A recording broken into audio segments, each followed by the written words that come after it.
posibilidades, prácticamente la rechaza, dice que tiene muy escasas posibilidades de prosperar, porque es una interpretación muy forzada, y luego además añade que es una interpretación contraria al espíritu de la ley de violencia de género. Esto es lo que dice la ley de Mayo. Por lo tanto, la sentencia de Mayo está interpretando el Código Penal diciendo no puedo aceptar este argumento para declarar la constitucionalidad o como uno de los argumentos de la constitucionalidad, porque esta interpretación que usted me ofrece, que salvaría la objeción, es una interpretación que yo rechazo. Lo que pasa es que entiendo que esa objeción pues no es argumentable, porque me bastan los argumentos que he expuesto con anterioridad. Creo que dejan siempre ese freno. En cambio, esta segunda sentencia dice, a mi juicio, exactamente lo contrario, porque como uno de los argumentos, es más una sentencia muy corta, muy sintética, y por lo tanto permite muy bien la identificación de los argumentos, cuando sale al paso de este último argumento dice exactamente lo contrario. Dice, es constitucional por las razones que he dicho anteriormente, fin legítimo, funcionalidad para el fin perseguido del instrumento creado por la ley y falta de desproporción, es decir, es proporcional. Pero luego añade, y además, último argumento, en el artículo 153 del Código Penal, que evidentemente tiene una literalidad dudosa en este punto, en el artículo 153 se equiparan punitivamente a las agresiones del varón hacia quien eso fue su pareja femenina ciertas otras agresiones en el seno de tales relaciones, las que reciba una persona especialmente vulnerable, hombre o mujer, que conviva con el autor o con la autora. Es decir, que según esta segunda sentencia, esta agravación es posible cuando el autor de la agresión sea un autor, es decir, sea una persona del sexo femenino, y la víctima sea una persona especialmente vulnerable, hombre o mujer, es decir, que puede ser también la víctima un hombre. Aquí estamos, por lo tanto, ante dos sentencias que yo creo que aparentemente, evidentemente las dos llegan a una conclusión de constitucionalidad, pero tienen una trascendencia constitucional muy distinta. La segunda está dando como uno de los argumentos importantes para decir que la ley es constitucional una posible interpretación en el sentido que defiende la ley, que defiende el Tribunal Constitucional, en el sentido de que cuando la víctima es una persona especialmente vulnerable se aplica también la agravación de la pena. En cambio, la primera sentencia ha dicho que no, que rechaza esa interpretación porque es contraria al espíritu de la ley. Yo creo que esto, aparte de esto, pues refleja, aparte de evidentemente la incierta situación, la incertidumbre que a mi juicio crea, creo que es producto también de una tendencia del Tribunal Constitucional a entrar excesivamente en la interpretación de la legalidad ordinaria. Es decir, yo creo que el Tribunal Constitucional, cuando está ante una situación de este tipo, lo que probablemente sería mejor que hiciera para no crear estas situaciones es la de ver cuál es la interpretación de la ley que han dado los tribunales ordinarios, ya puede ser el Tribunal Supremo, que es el que marca jurisprudencia, y en función de esto decir la solución es constitucional o no es constitucional. Porque ¿qué ocurre ahora si el Tribunal Supremo interpreta que no, que según la ley, según la literalidad de la ley, aplicando además el principio de tipicidad, el principio de legalidad en su sentido más estricto, no cabe la agresión por parte de un sujeto masculino? En este caso nos encontraremos que uno de los argumentos que aparecen como importantes en la segunda sentencia para declarar la constitucionalidad de la ley, pues resultará contradicho por el Tribunal Supremo. O bien tiene el Tribunal Supremo la obligación de aplicar esta interpretación que hace el Tribunal Constitucional, que es una interpretación de la legalidad ordinaria. Yo creo que esto es esta sentencia muy reciente, que es de 23 de julio, acaba prácticamente de publicarse, pues abre en este terreno una cierta incógnita y una cierta situación de inseguridad en relación con esta ley, respecto de la cual pues es evidente que se acusan defectos de carácter técnico y que por lo tanto exige, para eso estamos los tribunales, una actuación de los tribunales complementaria. Y luego, en cuanto a lo de legislar a golpe de opinión pública, yo creo que hoy día en la moderna sociedad se acepta por todos que el legislador debe actuar en virtud de los principios de lo que se llama la democracia deliberativa o la democracia participativa, es decir, tratando de generar consensos en relación con la valoración social de determinadas conductas y de determinados derechos.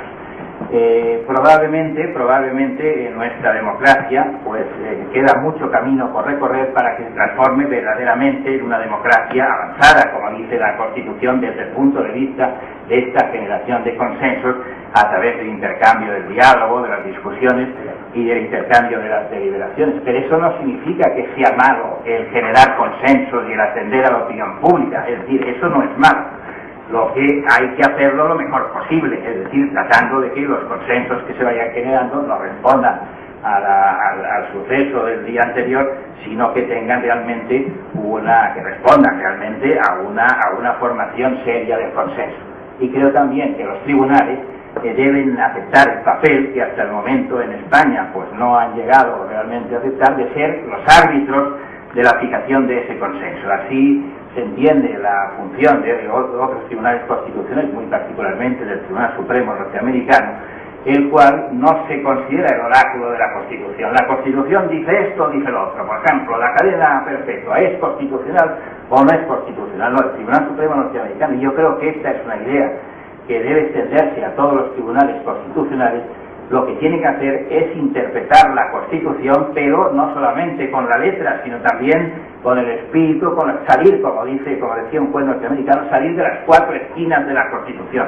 O como decía otro, ver las glosas que el tiempo va escribiendo en la propia Constitución y, por lo tanto, atender a los consensos que se van generando en relación con la interpretación de esos derechos fundamentales para llegar a una conclusión o a otra. Yo creo que en nuestro derecho, tanto el Tribunal Constitucional como el Tribunal Supremo, no estamos todavía en esa situación. Creo que estamos todavía muy apegados a la letra de la ley, como se ve en estos conflictos, estas tensiones entre el Tribunal Supremo y el Tribunal Constitucional, que justamente no versan sobre grandes principios, sobre grandes consensos sociales en relación con los derechos fundamentales, sino que versan sobre si este artículo puede interpretarse así o debe interpretarse de aquella otra manera, dejando al legislador un ámbito, a mi juicio, excesivo. Es decir, el legislador se siente en nuestro derecho excesivamente libre, y la función de los juristas creo que es la de tratar que el legislador se sienta constreñido por la Constitución entendida, no simplemente como una norma de la cual extraemos consecuencias automáticamente, que luego acaban siendo de las convicciones personales que cada uno tiene, sino unas consecuencias realmente elaboradas, con técnicas jurídicas, pero basadas en el diálogo y en el consenso social. Yo, permíteme, yo sé que soy polemista y insisto aquí. Pues soy más breve todavía. Dos cosas a lo que ha dicho mi compañero. Primero, a lo de la legislación a golpe de media de comunicación. Si yo estoy de acuerdo que hay que conectar con Antonio con esa realidad y con esa inquietud social. Pero hay veces que eso lo que hace es postergar otros problemas que hay también. Es decir, nosotros vemos en nuestra sala, en los plenos no jurisdiccionales que tenemos todos los meses, problemas ahora mismo, en temas como son la prescripción y el conflicto que ha creado entre el Tribunal Constitucional y nosotros. El legislador no se ha preocupado de ese problema, pero no digo de ahora, ni es que ni en tiempo de Franco, ni porque eso viene desde el siglo XIX, y no se preocupa de solucionarlo, pero sí se preocupa del caso que sale en la prensa. Y eso es lo que a mí, con toda modestia, insisto, yo soy magistrado supremo, no es constitucional, y yo acato y obedezco al Tribunal Constitucional porque es mi obligación y porque además creo en ello y debe ser así. Pero yo como jurista, como persona, pues esa es la duda que se me ofrece. Porque claro, la sentencia del Constitucional que criticaba muy bien los votos particulares, algunos de los votos particulares de Zapata, por ejemplo, decía, es que parece que un hombre concreto un día por pegar a una mujer, tiene sobre sí toda la responsabilidad y la herencia del machismo, evidentemente que ha existido y que existe en la sociedad, y él es responsable de todo ese machismo, y a lo mejor en ese caso concreto ese hombre no es un machista, ha habido un problema y una discusión por lo que sea, pero no está llevando a cabo un comportamiento machista. Y la sentencia, sin embargo, viene a decir eso: cualquier hombre que pega a cualquier mujer, en la circunstancia que sea, siendo su pareja o expareja, es responsable de un comportamiento, además penal y criminal, machista. Y claro, y eso es lo que yo también me escribí un poquito. Y el pecado de Adán, que decía, como sabes, los tribunales ordinan que esa cuestión, vamos, imagino casi con toda seguridad, no lo sé, cierto, pero casi me interesa que la haya llevado al Supremo, evidentemente todavía. pero efectivamente algunos tribunales habían entendido que se podía excepcionar supuesto en el cual se demostrase que no había una situación de superioridad del hombre sobre la mujer, que era una doctrina muy interesante.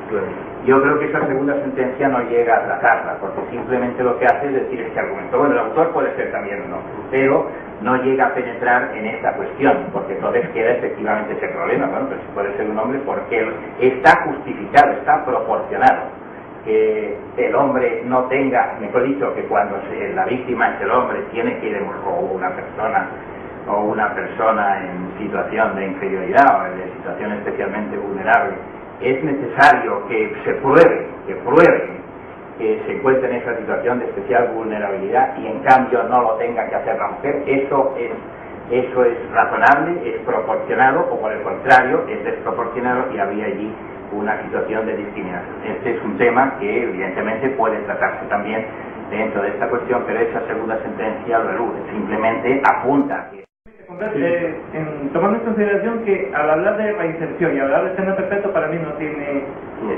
no es la otra cara de la medalla, no habría reinserción. Otra cosa, en América Latina, donde yo vengo, las cárceles están hacinadas, y con una medida de estas, me da la impresión que aumentaría el número de presos, y no hay solución, ni para el sistema funcional que maneja Jacob, ni tampoco para el derecho mínimo que nosotros defendemos, o al menos que yo Sí, comprendo que le pueda causar cierta perplejidad, lo sé, porque yo a veces puedo parecer contradictorio, y a lo mejor, puesto que ustedes que me observan y me oyen, llegan a esa conclusión son los que tienen razón. Yo creo que no, yo creo que soy coherente, porque en el fondo lo que no respondo es a una especie de esquema ya parece ser que preconfigurado, de que quien tiene que ser enemigo de la pena de muerte, a la vez tiene que ser enemigo de la pena perpetua, a la vez tiene que estar en contra del derecho penal del enemigo. Yo he dado mis argumentos de por qué estoy en contra del derecho penal del enemigo, porque creo en las garantías del procedimiento, pero sin embargo sí que sostengo que la respuesta, y he dicho incluso hasta, yo creo que favorable para la posibilidad de reinserción en cierto tipo de delitos muy graves, puede ser la cadena perpetua. Si se fijan, son temas distintos. Yo comprendo que usted entienda que es contradictorio, porque normalmente se suele pensar que una misma línea de pensamiento tiene que ser la misma y tiene que compartir una serie casi de postulados. Y yo generalmente, pues como es un poco raro, me desmarco de postulados y en cada cosa a lo mejor parece que digo una cosa distinta. Yo trato de ser coherente. Yo estoy en contra, por supuesto, de las concepciones del derecho penal del enemigo. He dicho al final de mi intervención primera, y lo sostengo, que creo, sin embargo, que sí que caben ciertos, digamos, derechos de excepción en algunos supuestos de una extraordinaria gravedad. He dicho también que, sin embargo, esas excepciones, lo importante es que siempre se garanticen o se aseguren las garantías mínimas, y ahí es donde tenemos que determinar las garantías esas mínimas que nunca de ninguna manera se pueden vulnerar. Pero por otra parte, también soy realista, creo que el sistema penal está para algo. Evidentemente el sistema penal no sirve para arreglar la sociedad. Los que nos dedicamos al derecho penal, eso es una frustración que siempre tenemos, no solemos nunca arreglar problemas, pero por otra parte es imprescindible la existencia del derecho penal como medio de pacificación social, ¿verdad? Y la amenaza de la pena, la prevención, la finalidad preventiva. Y en ese sentido, pues creo que la cadena perpetua, como se llame, podría ejercer una función preventiva importante. Con esa salvedad, por supuesto, con la revisión. Yo lo que desde luego no estaría nunca de acuerdo es con una cadena perpetua de ahí te encierro y hasta que te pudras, hasta que te mueras, ¿verdad? Eso sí que no estoy de acuerdo en absoluto, y eso sí que creo que contradice claramente al menos la Constitución española, que habla del fin resocializador de la pena privativa de libertad. Pero con esa condición de la revisión de la pena, yo, al menos inconstitucional en España, no la veo. Yo tampoco soy aquel intérprete máximo de la Constitución, pero yo no la veo. Ahora, comprendo que ustedes parezcan contradictorios, esto ya me lo han comentado en bastantes ocasiones. Yo intento ser coherente, pero puede que no lo sea tanto. Muy bien. Y una última pregunta, Marimar.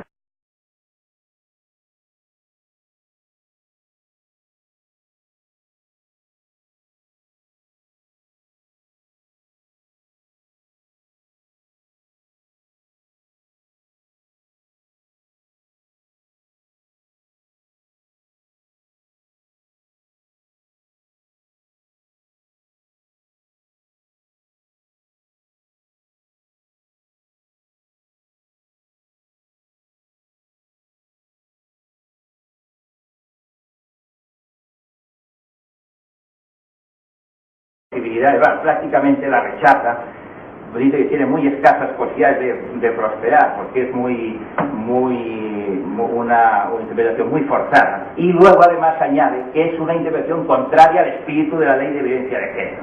Esto es lo que dice la ley. Al paso de este último argumento dice exactamente lo contrario. Dice, es constitucional por las razones que he dicho anteriormente, fin legítimo, funcionalidad para el fin perseguido del instrumento creado por la ley y falta de desproporción, es decir, es proporcional. Pero luego añade, y además, último argumento, en el no es argumentable porque me bastan los argumentos que he expuesto con anterioridad, pero que dejan siempre ese freno. En cambio, esta segunda sentencia dice, a mi juicio, exactamente lo contrario, porque como uno de los argumentos, es más una sentencia muy corta, muy sintética y por lo tanto permite muy bien la identificación de los argumentos, cuando por lo tanto la sentencia de mayo está interpretando el Código Penal diciendo no puedo aceptar este argumento para declarar la constitucionalidad o como uno de los argumentos de la constitucionalidad, porque esta interpretación que usted me ofrece, que salvaría la objeción, es una interpretación que yo rechazo. Lo que pasa es que entiendo que esa objeción